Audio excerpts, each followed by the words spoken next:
Essa apresentação ela vai tratar sobre a perda de hábitat e fragmentação, que são um dos principais motivos que leva à perda de espécies. A gente vai entender um pouco do contexto do ser humano e a relação do ser humano com o ambiente, para depois a gente discutir sobre esses eventos em si, né, da perda de hábitat, de fragmentação, da degradação. Desculpa.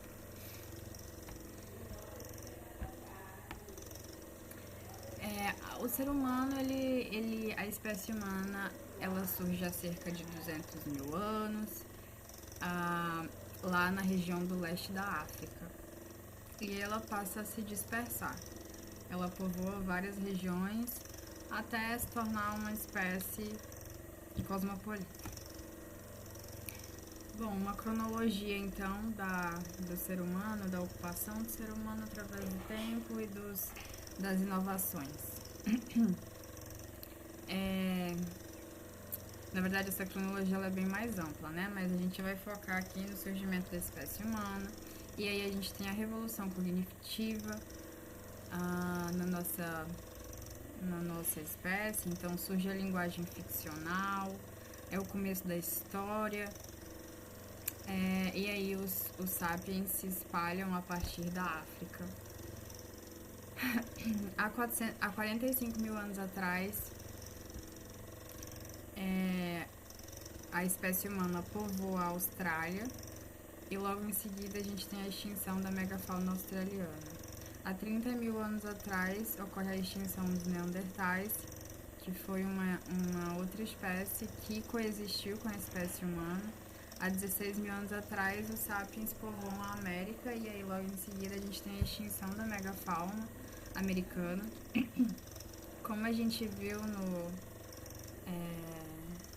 como foi passado na última aula, a gente aprendeu que uma das características biológicas que coloca a espécie num risco maior de vulnerabilidade é o tamanho corpóreo. Espécies maiores são mais vulneráveis do que espécies bem pequenas, difíceis de ser encontradas. No caso da megafauna, de grandes mamíferos, logo quando a espécie humana chegava, né, habitava, se dispersava, colonizava novos locais, a megafauna da região era extinta. Então é uma relação muito clara, né? Os estudos mostram que essa relação ela existe, essa correlação. E aí a extinção dos neandertais, os sapiens povoam a América, a extinção da megafauna australiana. Há 12 mil anos atrás a gente tem a revolução agrícola, domesticação de plantas e animais, assentamentos permanentes. O ser humano deixa de ser uma espécie que não... eu esqueci o nome para isso, mas ela passa, a espécie humana passa a se fixar num determinado ambiente. Então, ela passa a acumular coisas, ela passa a manejar o solo para plantação, domesticar os animais.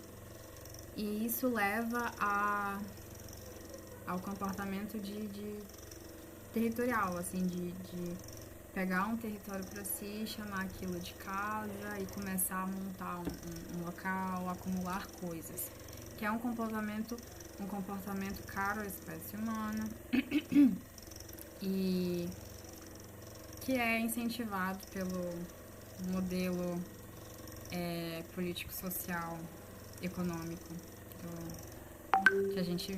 que o nosso país vive. Primeiros reinos, sistema de escrita, dinheiro e religiões. Então, existem muitos eventos aí, vários outros eventos em sequência. Mas esses são os mais relevantes dentro do contexto. A espécie humana. Esse gráfico aqui mostra que ela coexistiu, né? A linha do tempo aqui. 4 milhões de anos atrás, 3 milhões de anos atrás, 2, 1. E o presente, a espécie humana coexistiu com o Homo neanderthalensis. O heidelbergensis já acho que não. mas coexistiu com outras espécies e essas espécies vieram a ser extintas. O Homo neanderthalensis foi extinto, só a espécie humana que existe até hoje. Então, o ser humano tem uma dificuldade de lidar com outras espécies e de conviver com o outro. Isso é uma característica da espécie humana, observando aí a história. O ser humano, a espécie humana migra a partir da região da África. Então ela vai migrando para a região asiática e depois europeia. Rússia, há 12 mil anos atrás, chega nas Américas, há 60 ou 50 mil anos atrás, povoou essa região da Austrália, né, essas ilhas. E no Brasil parece que aparentemente chegaram a cerca de 11 mil anos atrás, ou antes que isso. A população no planeta ela vem crescendo bastante. Há muitos anos atrás, 1800, a gente tinha 1 bilhão de pessoas no planeta. De 1804 a 1927, passados 123 anos, a população dobra.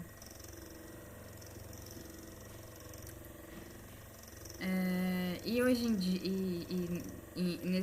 nos últimos anos, de 2024, uma previsão para 2048, conforme o crescimento anterior, é que de 2024 para 2048, passados 24 anos, a população vai dobrar de 8 bilhões para 9 bilhões.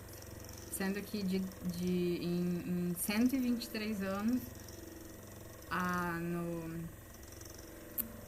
em 1804 a 1927, que a população dobrou. As estimativas já mostram que bem menos que isso, em 24 anos, a população vai dobrar. Então está tendo um crescimento muito alto da população no planeta, que é bastante complicado, porque o ser humano, como ele tem esse comportamento de consumir bastante, a grande parte dos seres humanos, eles têm esse comportamento, eles precisam, né, de um espaço. Todas as espécies, de modo geral, elas precisam de recursos, né? Mas a nossa espécie está crescendo bastante e isso, pensando na teoria malthusiana, é bastante preocupante. É importante refletir, então, que as paisagens que hoje a gente observa e percebemos como naturais, provavelmente tem um histórico de modificações pelo homem. É bem difícil não ter. O homem, ele é um agente causador de padrões na paisagem. Ele modifica bastante a paisagem.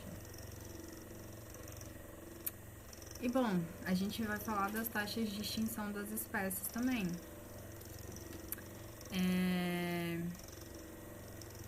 Aqui a gente tem a taxa de extinção através do tempo. E existe um aumento bem notável da extinção das espécies com o advento aqui do século XVIII, esse século de muitas mudanças, de muitas revoluções. E, bom, a espécie humana passa a crescer e aumentar bastante até os dias atuais. E junto a isso, como a gente acabou de mencionar, vem mudando os ambientes, vem mudando muita coisa, os hábitats das demais espécies, e como o histórico do ser humano é de não saber lidar bem com o outro, isso vem causando problemas sérios, como o da extinção dessas espécies, da perda da biodiversidade. Os mamíferos, um crescimento, assim, uma curva bem inclinada. Os pássaros também, as aves, né, os vertebrados e outros vertebrados também numa taxa um pouco menor, mas essa inclinação é notável a partir do século XIX. As causas da extinção das espécies, os principais eventos são a destruição dos hábitats, como a gente vem falado, né, a fragmentação dos hábitats, que é uma coisa que é diferente da destruição dos hábitats, e a degradação de hábitats, que também é diferente da destruição do habitat, por mais que a degradação leve a uma destruição. Ah, mas tem outros também, como a superexploração de espécies, introdução de espécies exóticas, mas aqui nessa apresentação a gente vai falar um pouco, vai dar foco a esses essas três principais causas. A região neotropical, esse gráfico ele é interessante, ele mostra as causas da extinção de espécies para a região neotropical. Espécies de vertebrados, né? As aves, os mamíferos, os peixes, répteis e anfíbios. A gente tem a degradação, perda de hábitat como uma das principais causas. Dentre os peixes, é uma causa muito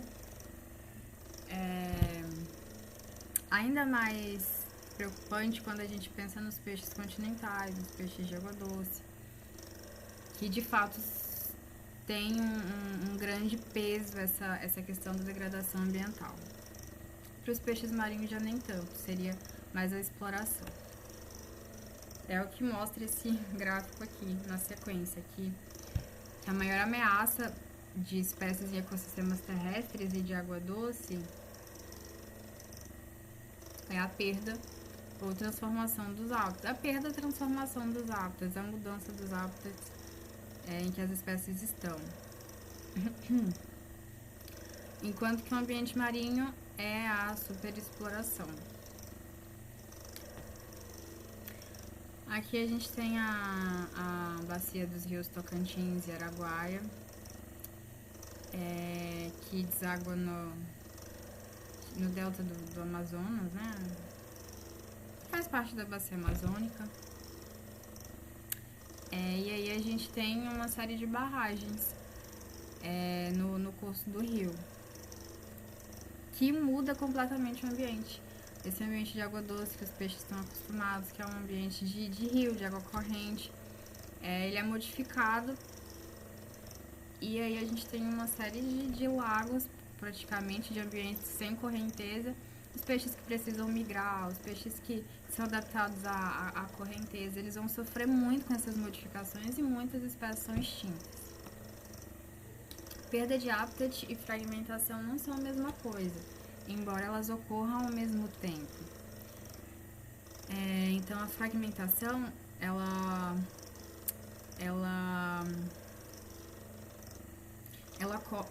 ocorre com a perda do hábitat, mas ela não é necessariamente a perda do hábitat, a degradação do hábitat, né? A destruição do hábitat, na verdade. Então, no início eram considerados sinônimos, mas as espécies desaparecem em momentos diferentes e por razões diferentes. Na fragmentação, ela desaparece pela fragmentação do ambiente. E a questão da perda de hábitat já é um momento anterior pela própria perda do hábitat. São processos separados, mas bastante ligados. Já quando a gente fala de destruição de hábitats e degradação de hábitats, também são coisas diferentes, porque a destruição é a própria destruição do hábitat, por exemplo, pelo fogo.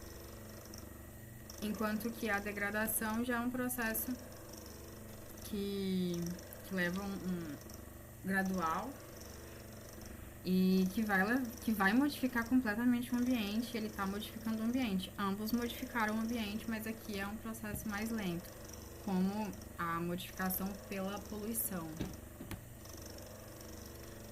Um exemplo aqui, a Mata Atlântica, ela foi devastada desde o século XVI até hoje.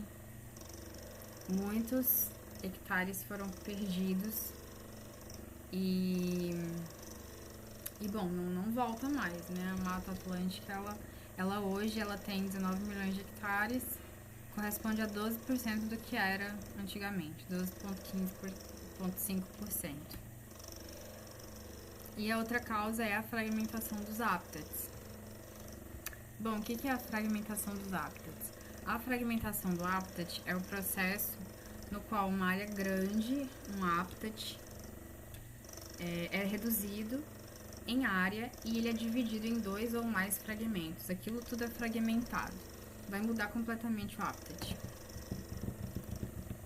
Então, nesse exemplo, a gente tem uma região, um determinado habitat de 64 hectares e uma região de borda de 36 hectares. Existe diferença de espécies na região da borda e na região do central. Então, as espécies que ocorrem aqui provavelmente não ocorrem aqui. Quando a gente, por exemplo, uma mudança do habitat foi a construção de estradas aqui nessa região. A gente agora tem uma região interior de 34 hectares, que antes era 64 hectares, então a gente tem uma diminuição enorme do tamanho do ambiente e um aumento da região de borda. As espécies que vivem nessa região de borda vão ter um espaço maior, apesar né, mas assim, a gente tem que pensar na questão dessa fragmentação dessa estrada, que pode ser um empecilho para muitas espécies passarem de uma borda para outra, das espécies do interior atravessarem as zonas de borda e, bom, fica bastante complicado e modifica completamente o habitat. A região de borda, então, é aumentada de 36 hectares para 65. Então, aqui a gente observa um exemplo claro, assim, de uma paisagem bastante fragmentada, com regiões de monocultura, com regiões já faixas de vegetação natural, estradas. Então existe uma série de fragmentos mesmo, né? E de estruturas que dividem os locais. Então a gente tem uma grande perda de áreas que são habitadas pelas espécies. Aqui a gente vê uma fragmentação por uma cerca. Uma cerca já pode ser uma ferramenta para fragmentar uma área. É uma estrutura que fragmenta uma área. Então, algumas espécies não conseguem transpor essa barreira. Outras já vão conseguir, mas muitas não vão. Então, isso vai modificar o ambiente. Vai diminuir o ambiente em que as espécies podem buscar por recursos, podem viver, né, se reproduzir tudo. Porque a fragmentação pode levar à extinção de espécies. Porque ela reduz a área do habitat da espécie. Né? Ela isolamento dos fragmentos, ela isola as regiões, desse jeito ela reduz. E aí a gente tem o efeito de borda também, que muitas espécies, elas ocorrem na borda, outras não ocorrem. Então, a fragmentação, o efeito da redução da área. A fragmentação, ela é resultado aí da redução da área de um habitat. A gente tem uma relação bem clara da área de um determinado ambiente com o número de espécies. Então, com o aumento da área, a gente aumenta o número de espécies, né? Essa é a relação, é claro. Então, com o aumento da área, a gente tem um aumento de nichos para serem ocupados, aumento de recursos. Então, é muito mais provável que tenha muito mais espécies aí usufruindo dos recursos, em comparação com áreas menores. Efeitos da redução da área do habitat. É exatamente isso que eu falei, né? Com a redução dos hábitats, a gente reduz a oferta de alimento, locais de abrigo, locais de caça, reduz as possibilidades da espécie sobreviver. Então, a gente tem como consequência a extinção das espécies. Esse é o efeito da área sobre as espécies. Existe um limite de preservação de faixas de ambiente natural. 100 metros quadrados, por exemplo, não dá certo, é muito pequeno. Então, a redução da área abaixo do limiar de tamanho necessário para manter a biodiversidade, isso quebra tudo e leva à extinção de muitos táxons. Fragmentação. Efeito da divisão da área e isolamento dos fragmentos. Então, na divisão da área,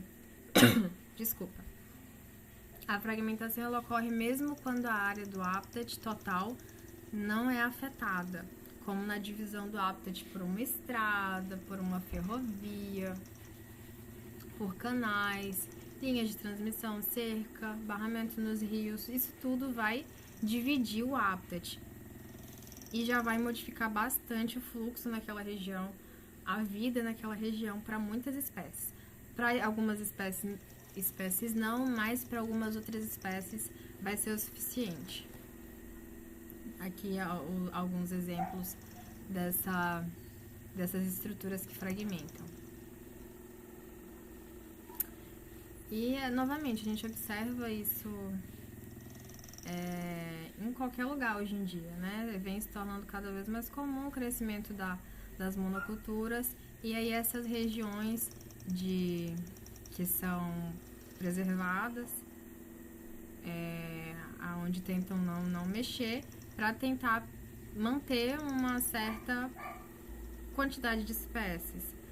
Mas assim, muita coisa deve ser pensada, né? Tipo, a distância entre essas regiões, o tamanho dessas regiões preservadas.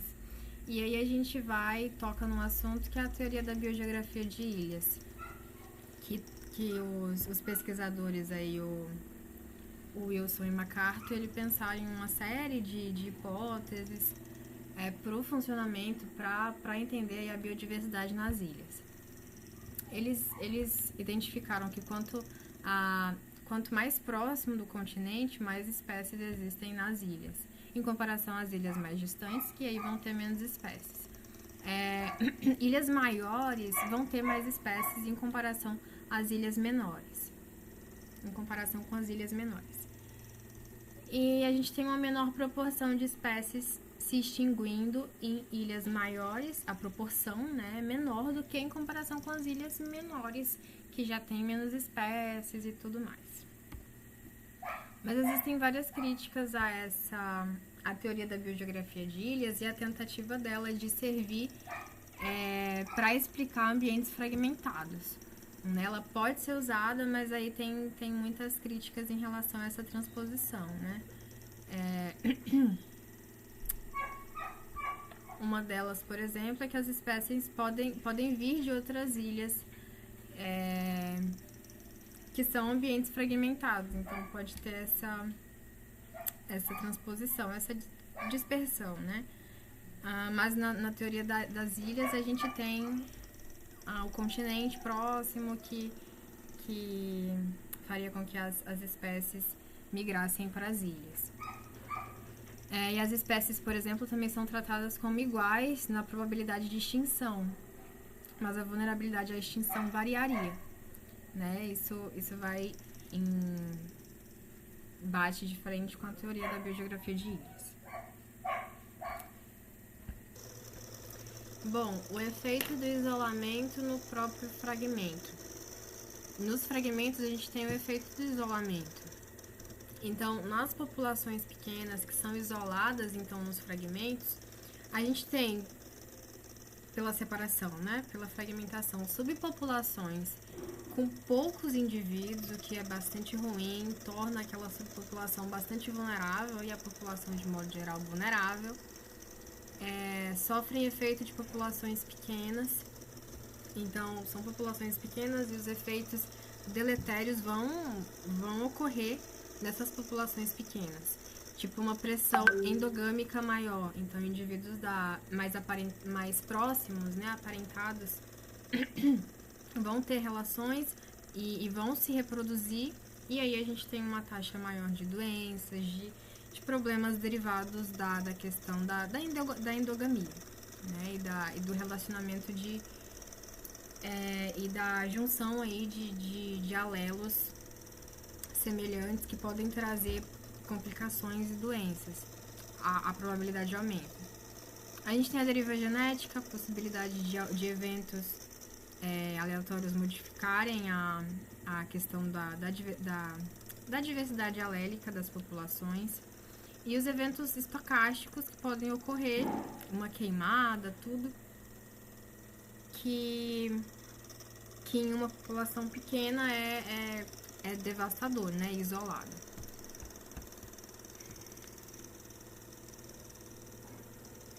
Então aqui, por exemplo, a gente observa uma estrada que separou então um ambiente natural, e a gente tem então uma série de ocorrências. Então a gente tem um efeito de borda com o surgimento dessa estrada, o que muda totalmente o habitat, porque próximo da estrada a gente tem outras condições de temperatura, de luminosidade.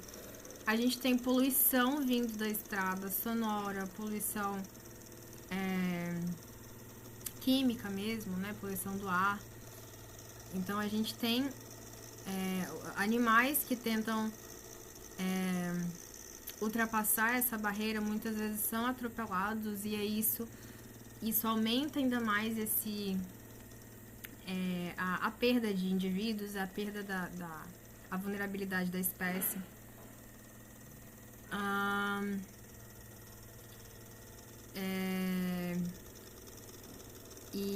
Por exemplo,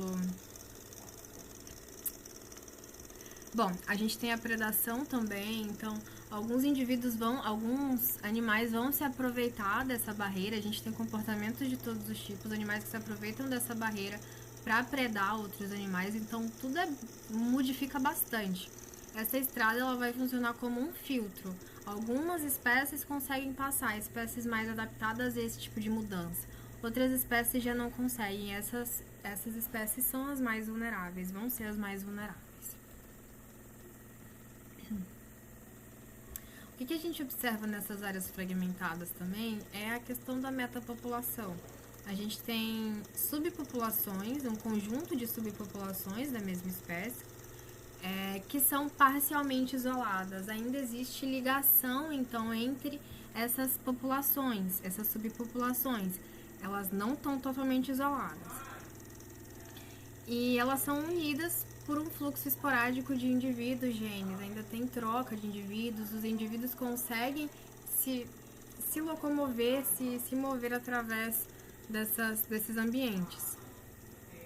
E aí a gente tem a dinâmica das metapopulações, né? Com uma fonte, com um dreno, a região de fonte, a região de ralo, né? O dreno.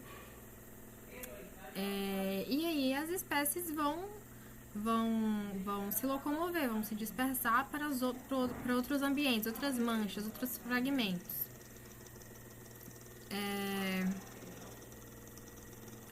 Então a gente tem variações nas condições do habitat e processos aleatórios, genéticos, recolonizações, isso tudo faz parte da dinâmica das metapopulações. Aí a gente tem mudanças por conta da locomoção mesmo, né? Da movimentação desses indivíduos da população. E aí a gente acaba tendo fragmentos que são vazios e alguns fragmentos são ocupados. Então a subpopulação ela vai se dispersar, ela vai colonizar um outro ambiente, vai estar num novo fragmento, dependendo do que ela busca. Se ela precisa de alimento, na população, numa área que existem muitos indivíduos, e aí logo poucos recursos, a espécie não consegue, os indivíduos, o grupo não consegue se estabelecer ali, não consegue se alimentar, ele precisa encontrar um novo ambiente, que pode ser distante, tudo, mas vai ter recursos, vão ter mais possibilidades. Se esses recursos acabam, esses indivíduos, eles vão para um outro ambiente. De forma que a gente tem, então, ambientes vazios e ambientes ocupados. Uma coisa importante é que a manutenção da espécie depende do conjunto de subpopulações e não da população em determinado fragmento, da permanência da população em determinado fragmento. E no contexto atual de fragmentação dos ambientes, que compromete a persistência das espécies nesses locais, paisagens com pequenos fragmentos esse é o contexto atual, né? Então, paisagens com pequenos fragmentos de habitat, número menor, cada vez menor de fragmentos e um isolamento cada vez maior das espécies nesses fragmentos. Então, isso dificulta essa dinâmica da metapopulação. Então, dificulta. Então, a manutenção depende desse balanço, dessa dinâmica de manchas fonte e manchas ralo.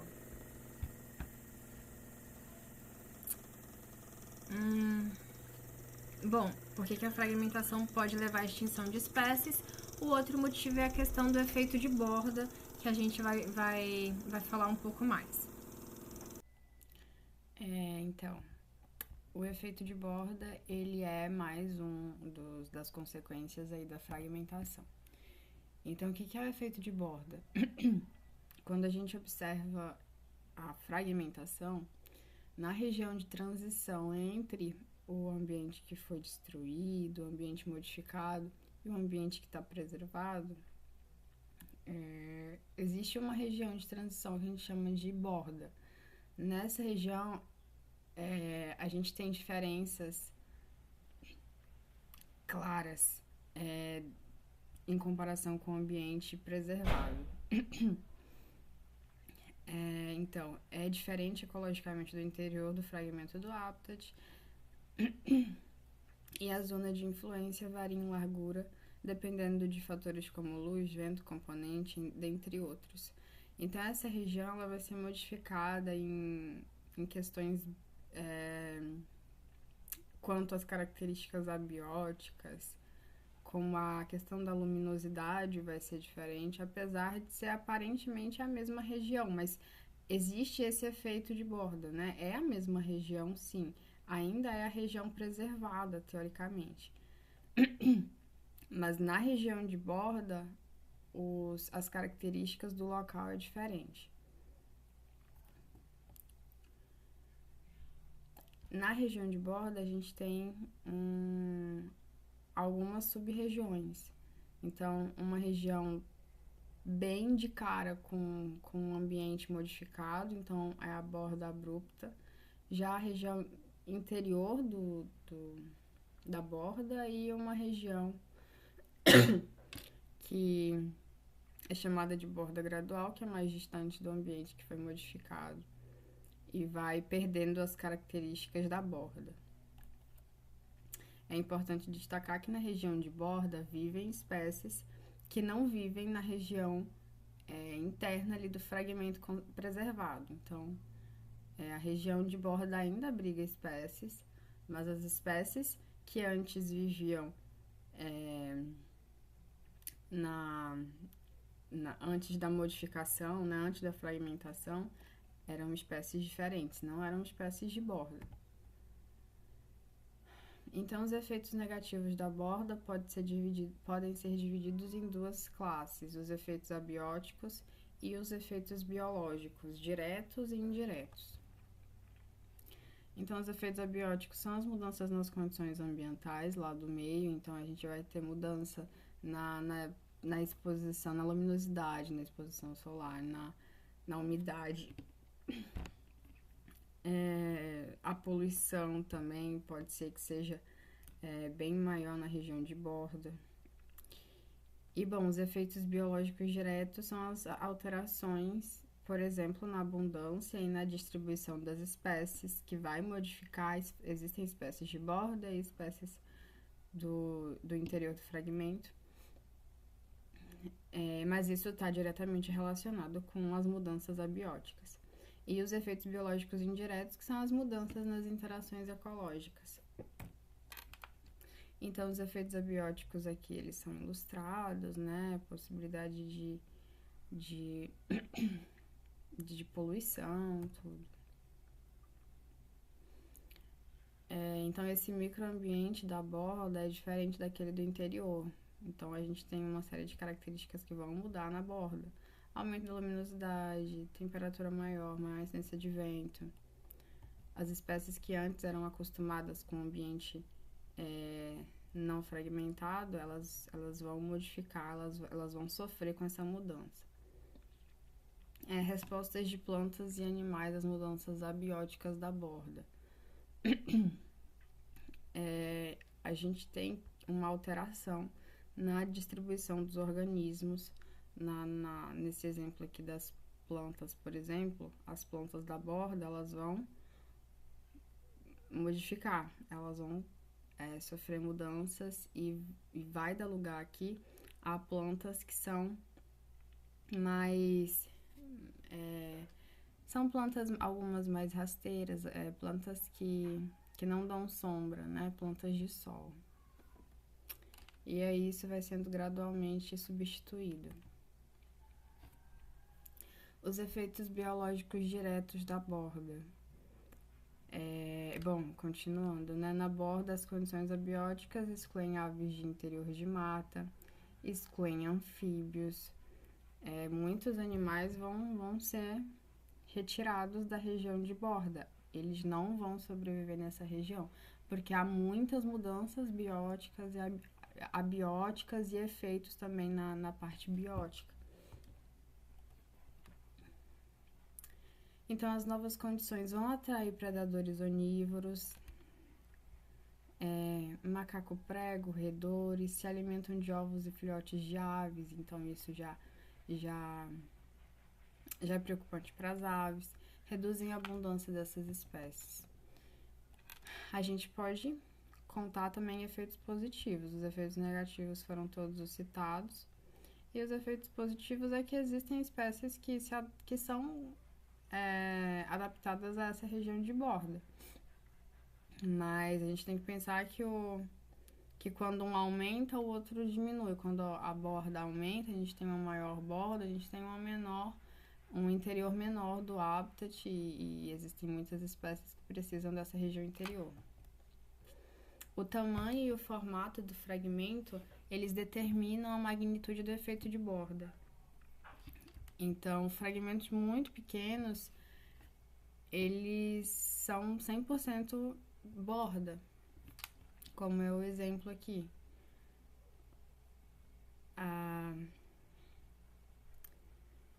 Então, em formatos circulares, o efeito de borda, ele é 1, né? Ele é 1. Mas quando o formato não é circular, ele vai ser outro, e geralmente vai ser maior.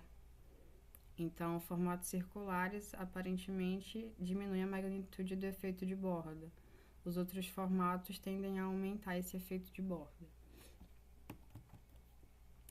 Bom, então essa foi a apresentação sobre